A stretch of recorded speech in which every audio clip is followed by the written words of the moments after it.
Answer मैं ये चाहता हूं कि ऑनलाइन लोग सीख सकें, इसलिए हम अगले हफ्ते उसे कंटिन्यू करेंगे। आज मैं आपको वचन दूंगा जो परमेश्वर ने मुझे दिया कल रात आपके लिए। लूका 4 उसकी एक आयत अगर आप खोल सकते हैं तो खोलेंगे, नहीं तो मैं पढ़ूंगा उसे। फिर यीशु पवित्र आत्मा से भरा हुआ यरदन से लौटा और 40 दिन तक आत्मा के सिखाने से जंगल में फिरता रहा। अपने पड़ोसी को बोलो, यरदन से लौटा। आमीन। पवित्र आत्मा से भरा हुआ। बोलो अपने पड़ोसी को, फिर से बोलो, पवित्र आत्मा से भरा हुआ वो यरदन से लौटा। आमीन। यरदन का मतलब है लोएस्ट प्लेस, सबसे निचला स्थान, बेइज्जती का स्थान। बाइबल बताती वो पवित्र आत्मा से भरा हुआ यरदन से लौटा, यानी पवित्र आत्मा से भरने से पहले परमेश्वर पिता ने प्रभु यीशु मसीह को यरदन में भेजा था। यरदन का मतलब है एक ऐसा स्थान जो नीचे है, बेइज्जती से भरा हुआ है, आपके काबिल नहीं है, लेकिन फिर भी परमेश्वर पिता ने प्रभु यीशु मसीह को यरदन से निकलने के लिए, यरदन पे जाने के लिए मजबूर किया और गाइड किया। आप अपनी लाइफ में अनप्लेजेंट, जो आपको पसंद नहीं, उन सिचुएशन से होके निकलते हैं। कई बार जो आप नहीं चाहते आप उनसे होकर निकलते हैं। कई तरह की बेइज्जती, कई तरह का सताव, कई तरह का परसिक्यूशन, कई तरह का निचला स्थान।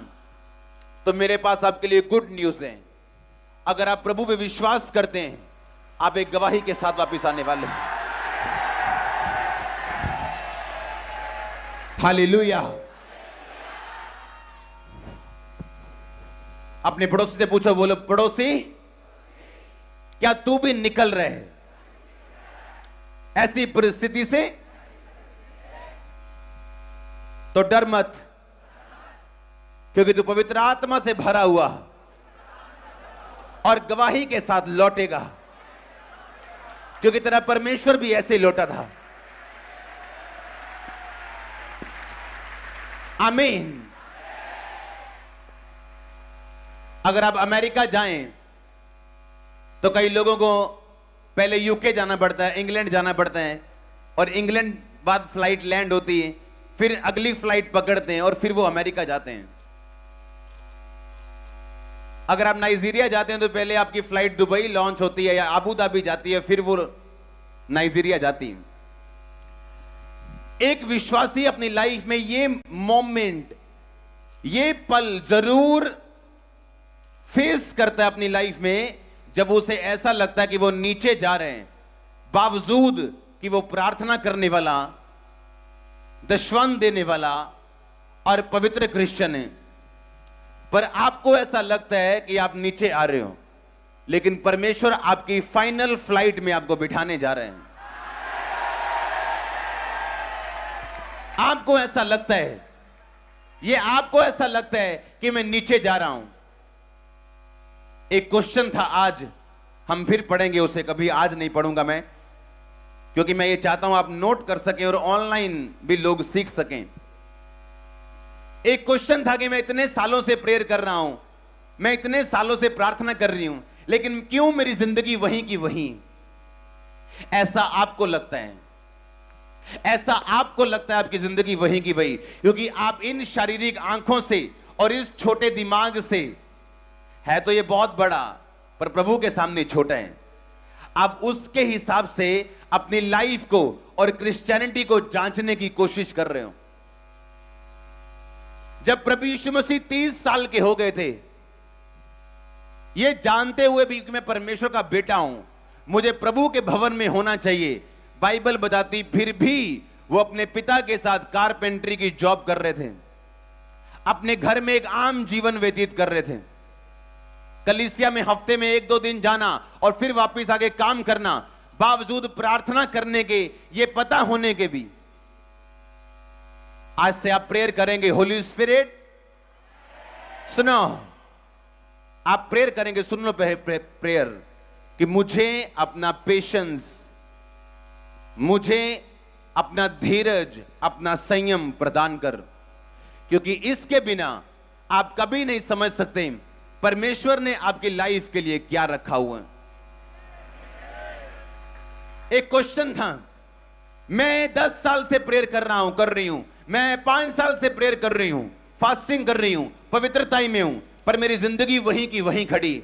आपको ऐसा लगता है क्योंकि प्रभु यीशु मसीह 30 साल के थे, लेकिन जिंदगी वहीं की वहीं खड़ी थी। जब एक बिल्डिंग तैयार हो रही होती, आपको पेशेंस रखना पड़ता है।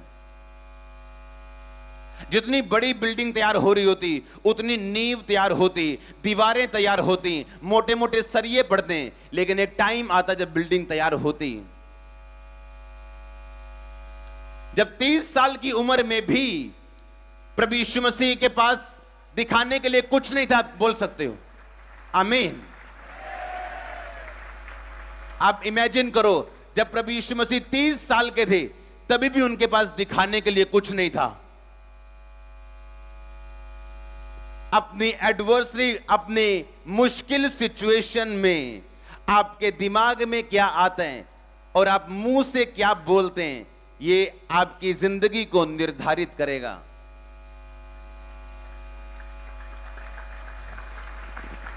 आपके परीक्षा के दिनों में आपके दिमाग में क्या आते हैं और आप क्या सोचते हैं और क्या बोलते हैं, ये आपकी जिंदगी निर्धारित करेगा। 5 साल आपने प्रेयर की, कुछ नहीं हुआ, तो क्या करने जा रहे हैं आप? फिर क्या डिसीजन है आपका? आप प्रभु में आगे बढ़ेंगे या पीछे हटेंगे? मैं जानता हूं लोगों को अपनी आंखों से हील होता देख के, डिलीवर होता देख के, खुद प्रेयर की, लोग डिलीवर हुए, दूसरों ने की, अपनी आंखों से देखा, फिर भी एक प्रार्थना के जवाब के लिए 10 साल इंतजार करना, ये मैंने देखा हुआ है अपनी आंखों से। आमीन। और तब मेरे दिल में क्या आता है और मेरे मुंह में क्या आता है, ये बात मेरा फ्यूचर निर्धारित करती कि मैं कहां तक पहुंचूंगा।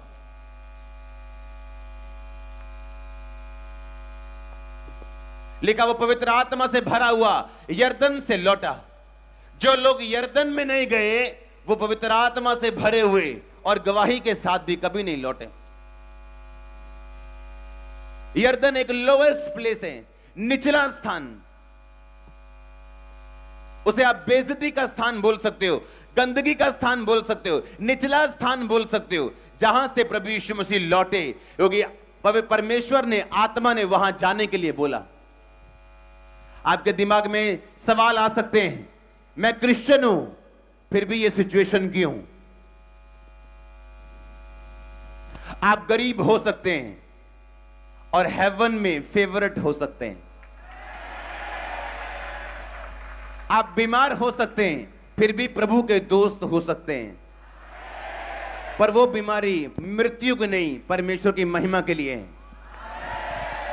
वो गरीबी आपका असली और नकली दोस्त दिखाने के लिए हो सकती, और कुछ दिनों के लिए हो सकती, कुछ महीनों के लिए हो सकती। हालेलुया।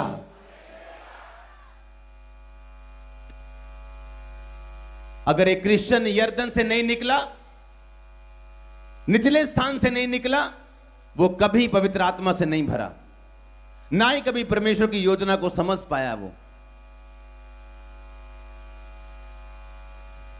मेरी चर्च में आओ, प्रभु ये कर देगा, मिरेकल हो जाएंगे, डिलीवरेंस हो जाएगी, ये सब जरूरी है, पर वचन सीखना सबसे अधिक जरूरी है। आपके दिल में क्या आता है, आपके दिमाग में क्या आता है, ये जरूरी है। आमीन।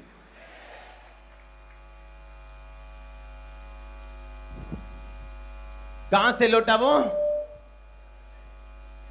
यरदन जो लोवेस्ट प्लेस है,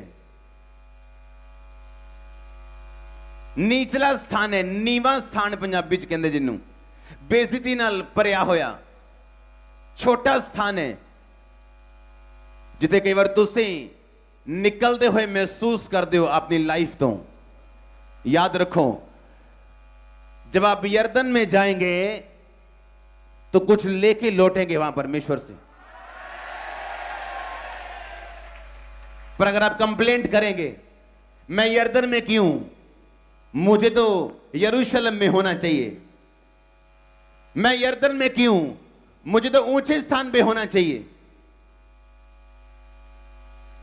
तो आप ये नहीं जानते कि आपका मुक्तिदाता, आपका परमेश्वर भी यर्दन से लौटा था। जब अलीशा ने एलिया का दुगना मसा लेना था तो वो भी यर्दन से गुजरा था। आमीन।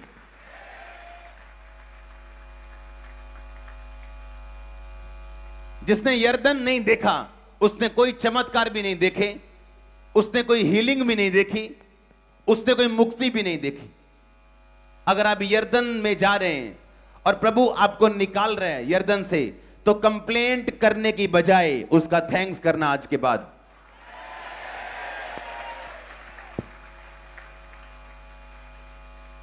आप जब थैंक्स करेंगे यर्दन में जाने के लिए और मांगेंगे कि परमेश्वर मैं यर्दन से निकल रहा हूं, मुझे तेरा अनुग्रह चाहिए, तेरी ग्रेस चाहिए इससे निकलने के लिए, और जो तू मेरी जिंदगी में चाहता है वो पूरा हो और मैं उन चीजों से भरूं जो तूने मुझे देनी है। आप एक चलते फिरते गवाह होंगे और आपकी गवाही जल्दी वापिस आ रही। चर्च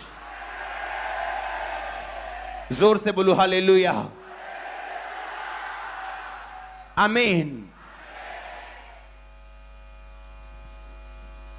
पर आज का क्रिश्चियन वो यर्दन से निकलना नहीं चाहता, वो चाहता है सिर्फ यरूशलेम में रहना, सिर्फ काम देखना, सिर्फ टेस्ट लेना कि उसकी लाइफ में बेबी हो गया। आज हमने गवाही सुनी एक वंडरफुल बिगेस्ट टेस्टिमनी कि यूट्रस का मुंह ही दूसरी तरफ था और डॉक्टर बोलते थे इसे घुमा के ऑपरेशन करके इसको टेढ़ा करना, सीधा करना पड़ेगा टेढ़े को, और कोई ऑपरेशन नहीं, और आज बेबी हो चुके हैं।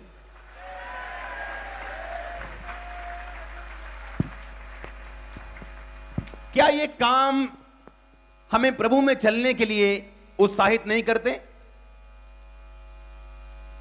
मेरी लाइफ में परमेश्वर मुझसे सवाल पूछता था, जब मैं दूसरे की जिंदगी में काम होते हुए देखता था और अपनी जिंदगी में इंतजार करता था, तो मेरा मन भी मेरे से सवाल पूछता था कि क्या ये काम जो तू अपनी आंखों से देख रहे हैं, जो फेक नहीं है, ये चर्च 1 साल पुरानी नहीं है, 5 साल पुरानी नहीं है, मेरे को 14 साल हो चुके हैं, 11 साल तो इस गांव में हो चुके हैं आए। आमीन। कितने समझ रहे हैं मेरी बात को? तो लोग सोचते हैं ये कैसे हो सकता है, ये कैसे हो सकता है। आज प्रेयर लाइन में लोग तैयार हैं, उनको भी मालूम होगा ये कैसे हो सकता है। आमीन। तो मेरा मन मुझसे सवाल पूछता था कि जो काम तू अपनी आंखों से देख रहे है और तू जानता है ये फेक नहीं। मैं कंप्यूटर इंजीनियर हूं, जब प्रभु में आया तो मैं दुनिया घूम चुका था, और जब मैंने देखा था अपनी आंखों से वो फेक नहीं था, नकली नहीं था, मैं जानता था इस बात को। तो क्या ये गवाहियां आपको उत्साहित करने के लिए क्या काफी नहीं है? पर आपके दिल में क्या आता है और आप क्या बोलते हैं अपनी सिचुएशन में, जो परमेश्वर जिनसे आपको गुजार रहा है, ये मायने करता है। गॉड्स टाइम बेस्ट टाइम, वो छुड़ाएगा आपको अपने टाइम में।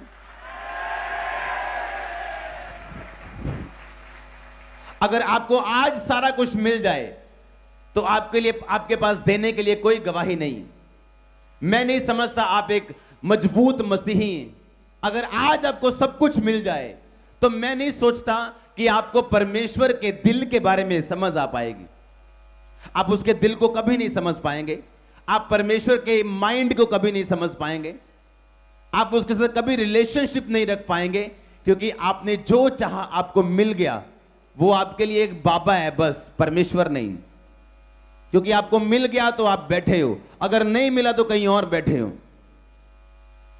पर जब आप उसके लिए थैंकफुल रहते हैं, अपनी लाइफ की हर सिचुएशन में भी आप एक मजबूत चट्टान की तरह बनते हैं जो कभी नहीं हिलती।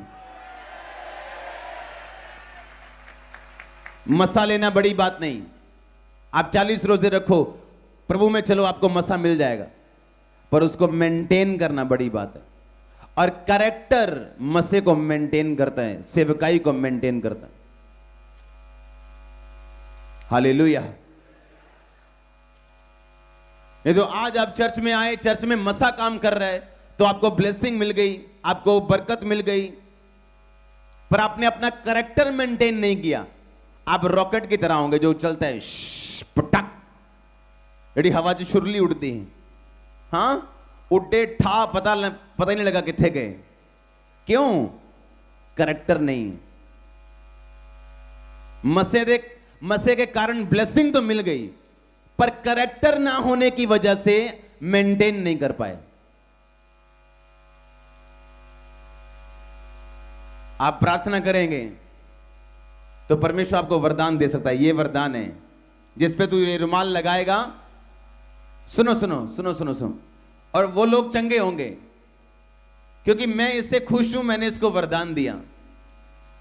पर वरदान लेने के बाद ये बिगड़ सकता है, पर ये रुमाल अभी भी इसके हाथ में है, ये अभी भी चंगा कर सकता है लोगों को, बिगड़ा होने के बावजूद भी। हाँ, क्योंकि ये सवाल था पिछले हफ्ते कि क्या कोई बंदा बिगड़ा होने के बावजूद चमत्कार कर सकता है? कर सकता है, बाइबल बताती वो कर सकता है। इसीलिए मैंने आपको कहा, हमने मिरेकल्स देखे हैं अपनी आंखों से, प्रभु के स्पर्श को देखा है, भविष्यवाणियां देखी, पर सबसे अधिक हम जोर देते हैं अपना कैरेक्टर मेंटेन करो। अगर ये नहीं तो बड़ी बड़ी चीजें खत्म हो जाएंगी। कितने मेरी बात को समझ रहे हैं? आप एक बड़े व्यक्ति हैं, आप अपने अपने छोटे भाई को, किसी छोटे कजन को आपने गिफ्ट दिया उसके बर्थडे पे, बाद में आपकी बोलचाल बंद हो गई, क्या आप 5 साल बाद जाएंगे उसके पास कि मैंने तुम्हें गिफ्ट दिया था, मुझे वापस कर दे? तुझे 50 रुपए का पेन दिया था, पार्कर का, वापस कर दे? आप नहीं जाएंगे। क्यों? क्योंकि आप इंटेग्रिटी वाले बंदे हैं। प्रभु भी जब वरदान देते हैं, जब वो वापस चला जाए आपसे, तो वरदान नहीं छीनता, पर सुरक्षा छीन लेता है आपसे। सुरक्षा जाती पर वरदान नहीं जाता। इसीलिए जो परम वरदान के छाए हुए स्थान में बैठा रहेगा, वही ठिकाना, सुरक्षा, प्रोटेक्शन को पाएगा। आप मत सोचो कि आपने प्रेयर की और लोग चंगे हो गए तो आप कुछ भी करोगे। आप कुछ भी करोगे ऐसा नहीं चलेगा, क्योंकि प्रभु काम करेगा, क्योंकि उसने आपको वरदान दिया, वापस नहीं लेगा वो, पर आपकी सुरक्षा खत्म हो जाएगी। इसीलिए हमारी प्रेयर ये रहती कि परमेश्वर अपना हमें और दे और हमारा और हमसे ले। आमीन। क्योंकि ब्लेसिंग लेकर गवाने से अच्छा है कि ब्लेसिंग ना मिले। अगर ब्लेसिंग मिले तो उसे मेंटेन करो, यह सबसे अच्छा है। ब्लेसिंग मिलना बड़ी बात नहीं, उसे मेंटेन करना बड़ी बात है। आमीन।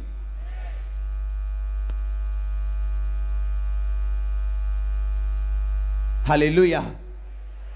बाइबल कहती परमेश्वर के विरोधी, उसके प्रजा के विरोधी जो थे, वो बिलाम के पास आए जो नबी था प्रभु का, और प्रॉफिट को बोले कि तूने अपने लोगों को कर्ज देने, और वो तैयार था पैसों के लिए, कर्ज देने के लिए भी। उसका कर्ज काम करता था, पैसे लेकर भी, क्योंकि प्रभु ने उसे एक वरदान दिया हुआ था। लेकिन बाइबल बोलती परमेश्वर ने उससे बात की और यह काम होने नहीं दिया। हालेलुया। आप अपना गिफ्ट बेच सकते हो कि प्रार्थना लाइन रजिस्ट्रेशन है, 1,000 रुपया लगेगा, और लोग देंगे भी और हील भी होंगे, पर प्रभु इसका न्याय करने वाला है। आपके घर आएंगे, 5,000 रुपए लगेगा। हाँ, क्रूसेड करेंगे, 1 लाख रुपए फीस है। फीस मिलेगी, प्रभु काम भी करेगा, पर आपका न्याय भी करेगा। आप जानते जो पिछले मार्च को, अप्रैल को जो क्रूसेड हुए, जितने भी क्रूसेड्स हुए इकट्ठे, आप जानते कितने थे? वो होश नहीं थी, इतने थे। आमीन। सुनो, अब हमने खुद बंद किए हैं कुछ दिन के लिए। अभी सिर्फ फॉरेन में और आगे फिर कुछ क्रूसेड हैं। चर्च ने 16 पता नहीं कितने, 18 पता नहीं कितने लाख रुपए महीना दिया है क्रूसेड्स के लिए, खर्चा के लिए। अपनी तरफ से हमने पैसे दिए, लोगों ने भी दिए और हमने भी दिए प्रभु का काम करने के लिए। लिया कुछ नहीं।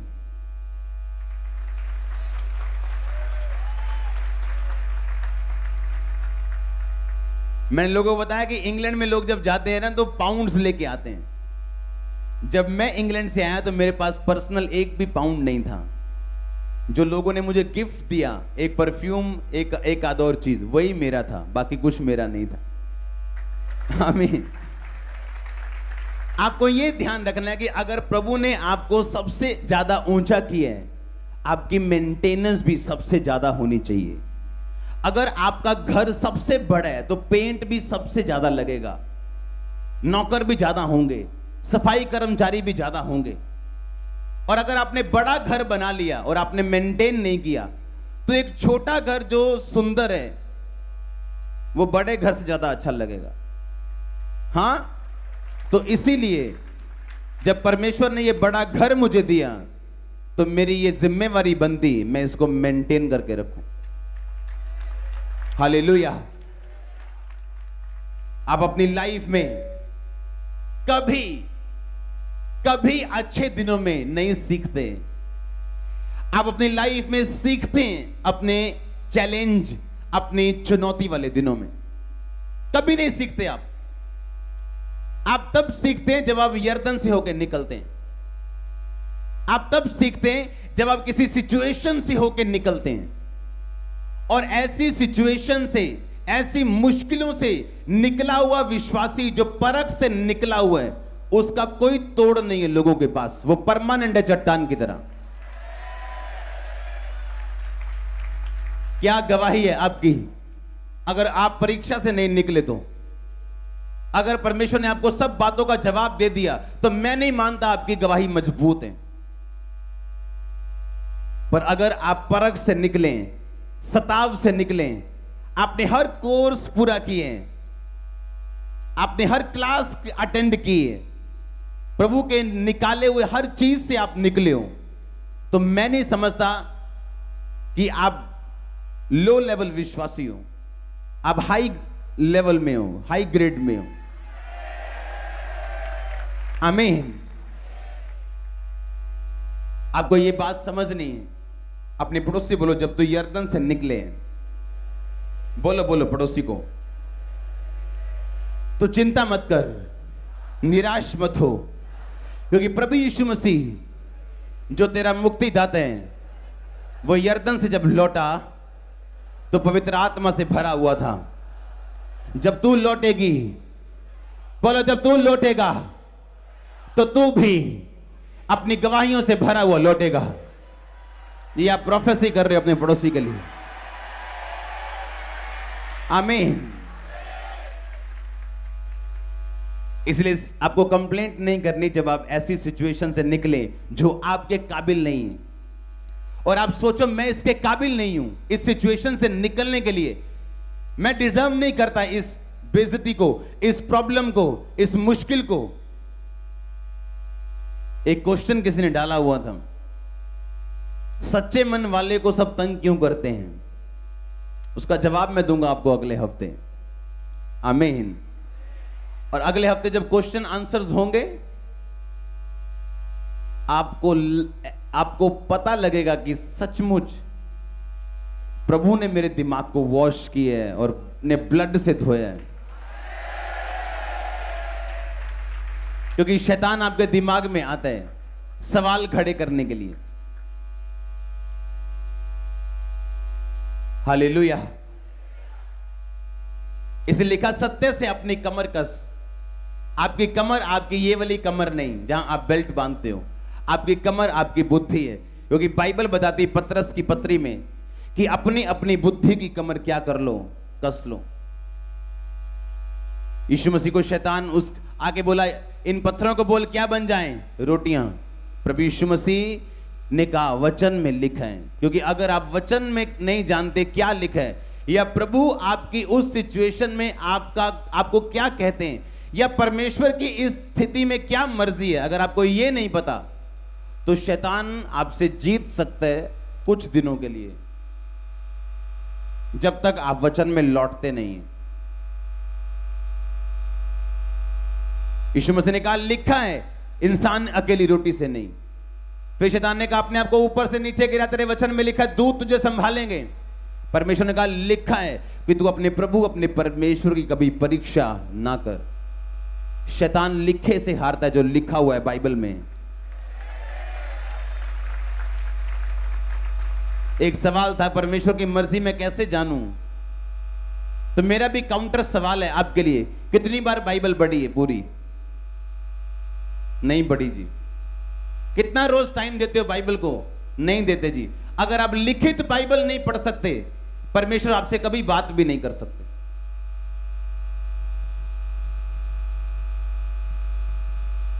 $99.9999999 केसेस सिर्फ बाइबल पढ़ने से हल हो जाते हैं।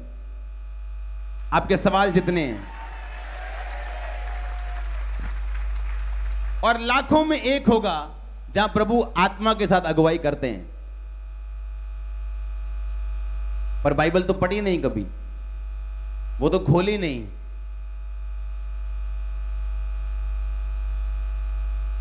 हालेलुया। एक जोक आता है बड़ा मशहूर चुटकुला कि एक पास्टर किसी के घर जाते हैं वचन देने के लिए, उसके बाद वो खाना वगैरह खाते हैं और वापस आ जाते हैं, और जब वाइफ चम्मच गिनती है तो एक चम्मच कम होता है। वो 7-8 दिन बाद वो देखते हैं, ढूंढते मिलता नहीं, उन्हें लगता है पास्टर ने चोरी कर लिया। कहते पास्टर ही तू चम्मच ला के साडा। पास्टर कहते बहन तेरी बाइबल में पढ़ा जो तू खोलती नहीं है। तू सारा घर लभ लिया पर बाइबल नहीं खोली, तेन चम्मच लभ्या नहीं। जे तू बाइबल खोली हुंदी तेन चम्मच लभ जाना सी। बाइबल कभी नहीं खोली, और आंसर सारे चाहिए। बेटा मेरा दुष्ट आत्मा से फ्री होना चाहिए, वो नशे से आजाद होना चाहिए। कहते बाइबल पढ़नी नहीं आती, क्या करें? आप 2 महीने ट्यूशन रख सकते हो बाइबल पढ़ने के लिए। आपको 2 महीने में ट्यूशन के साथ आपको ABCD क ख जब आ जाएगा, 2 महीने में ही आप अपनी बाइबल पढ़ने योग्य हो जाओगे। और दुनिया में ऐसा कोई मजा नहीं है जो बाइबल पढ़ने से रिप्लेस किया जा सके। जब आप आत्मा में बाइबल पढ़ते हैं, स्लो, आराम से, अकेले, बिना डिस्टरबेंस के, प्रभु आपसे बात करता हुआ आपको नजर आते हैं आज भी।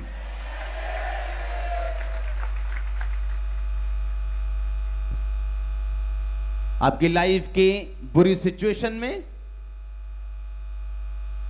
आपके टफ मुश्किल वाले पलों में आपके दिल में क्या आता है और आप क्या बोलते हैं, ये मायने करता है। इसलिए वचन भर के रखो अपने दिल में, ताकि जब आप बोलें तो वो मुंह से निकले।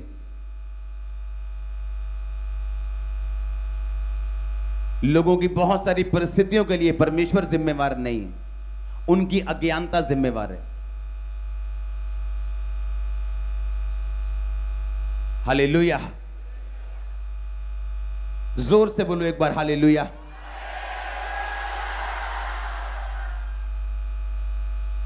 लोग देख रहे हैं क्या हुआ, बंद हो गई। हमें मालूम है क्या करना है। आमीन। मीटिंग आधी नहीं होगी, 90% नहीं होगी। जिन पे रजिस्ट्रेशन हुई है हिलना मत वहां से। एक एक पे हाथ रख के प्रेयर हो गई। पूरी लंबी मीटिंग होगी, नो प्रॉब्लम। आमीन। करना क्या है और? हाँ, और करना भी क्या है? संडे है आज, बस आप मोम के अगर नहीं हो तो कोई प्रॉब्लम नहीं है, अगर आप पिघलते नहीं हो तो कोई प्रॉब्लम नहीं। हाँ, अपने पड़ोसी से बोलो, जब तू यर्दन से लौटे, यर्दन से गुजरे, यर्दन में जाए तो ये भली बात है। परमेश्वर ने वचन में लिखा, जब तू नाना प्रकार की परीक्षाओं से होके गुजरे तो इसको रोने की बात समझ। ऐसा लिखा। चिल्ला और प्रार्थना कर, ऐसा लिखा। हाँ, जब तू नाना प्रकार की परीक्षाओं से होके गुजरे तो तू दुखी होके प्रार्थना कर, क्योंकि तेरे पे परीक्षा है। ऐसा लिखा। बोलो बोलो ऊंची आवाज में। जब तू नाना प्रकार की परीक्षाओं में, दुखों में से होके गुजरे तो 40 रोजे रख के मुझे पुकारना, मैं तुझे उत्तर दूंगा। ऐसा लिखा। क्या लिखा फिर? कहता है, मेरे भाइयों, याकूब 1 उसकी 2, जब तुम नाना प्रकार की परीक्षाओं में पड़ो तो इसको पूरे आनंद की बात समझो।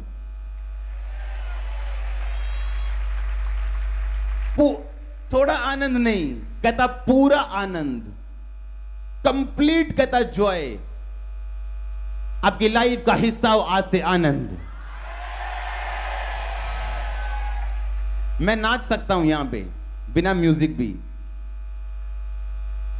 इतना आनंद पता नहीं कैसे भरा पड़ा मेरे अंदर आज। आमीन। जब मैं पुलपट पे आया, एकदम से एक आनंद का आत्मा था यहां पे। क्वायर के लिए तारीफ करो परमेश्वर की। हालेलुया। जब तुम नाना प्रकार की परीक्षाओं में पड़ो तो इसको पूरे आनंद की बात समझो, ये जानकर कि तुम्हारे विश्वास के परखे जाने से धीरज उत्पन्न होता है। पर धीरज को अपना पूरा काम करने दो, ताकि तुम पूरे और सिद्ध हो जाओ और तुम में किसी बात की घटी ना रहे। इसका मतलब क्या? इसका मतलब, अगर परमेश्वर आपको पूरा करना चाहते हैं, सिद्ध करना चाहते हैं, स्थिर करना चाहते हैं, तो वो आपको परीक्षाओं से होकर निकालेगा, ताकि आप में किसी बात की कमी और घटी ना रहे। ऐसा यूथ मेरे पास आता है और बोलता है कि मेरे घर वाले मुझे रोकते हैं चर्च आने से, प्रार्थना करने से, प्रभु में बढ़ने से। मैं आपको गारंटी देता हूं, अगर आपका कोई आपको रोकने वाला ना हो, विरोध करने वाला ना हो, प्रभु में आपको पीछे खींचने वाला ना हो, आपकी आग ठंडी हो जाएगी, आप आगे नहीं बढ़ पाओगे। वही चीज आपकी परीक्षा ही, आपकी वो सताव, आपका परसिक्यूशन एक आग की तरह, एक घी की तरह, एक पंजाबी कहते हैं बालन की तरह, हिंदी में बोलते हैं वो लकड़ियों की तरह काम करता है, जो आपकी आग को जला के और बढ़ा के रखता है। जब तुम नाना प्रकार की परीक्षाओं में पड़ो तो कहता है इसको पूरे आनंद की बात समझो, ये जानकर तुम्हारे परखे जाने से धीरज उत्पन्न होता है। पर अपने धीरज को पूरा काम करने दो, ताकि तुम सिद्ध और स्थिर हो जाओ और तुम में किसी भी बात की घटी ना रहे। हालेलुया। आप जिस बात के लिए 10 साल प्रेयर करें और 10 साल प्रेयर करने के बाद भी आपको रात को ऐसा लगे कि मेरी प्रेयर का 1% उत्तर मुझे नहीं मिला, और आपको लगे कि शायद ये आपकी आखिरी रात है, तो अगली सुबह आपकी लाइफ की ब्यूटीफुल होगी, जबरदस्त। और ये मैं आपको कहावत नहीं कह रहा हूं, ये मैं अपनी लाइफ एक्सपीरियंस आपको बता रहा हूं। पर आपका प्यार परमेश्वर के साथ होना चाहिए, आपके अंदर कंटिन्यू करने की, क्विट ना करने की ताकत होनी चाहिए, डिसीजन होना चाहिए। याद रखो, आज के बाद जब आप निचले स्थान में जाएंगे, नीचे से होकर गुजरेंगे, अनप्लेजेंट जो नहीं चाहते आप ऐसी सिचुएशन से होके गुजरेंगे, तो अपने मुक्तिदाता को, अपने परमेश्वर को याद कर लेना। क्योंकि जब वो निकला था यरदन से, तो वापसी पवित्र आत्मा से भरा हुआ था और दुनिया उसको चाहती थी। तब ये वर्ल्ड आपकी टेस्टिमनी सुनेगा, ये वर्ल्ड आपकी टेस्टिमनी सुनेगा। मैंने कहा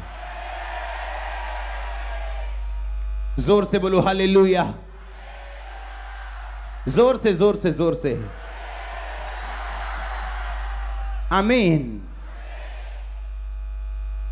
यरदन से निकलना बुरी बात नहीं है, वो एक्सपीरियंस मुश्किल वाला, पर ये बुरी बात नहीं है, ना ही रोने वाली बात है। जब तुम नाना प्रकार की परीक्षाओं में, दुखों में पड़ो, तो इसको पूरे आनंद की बात समझो, इसको पूरे आनंद की बात समझो।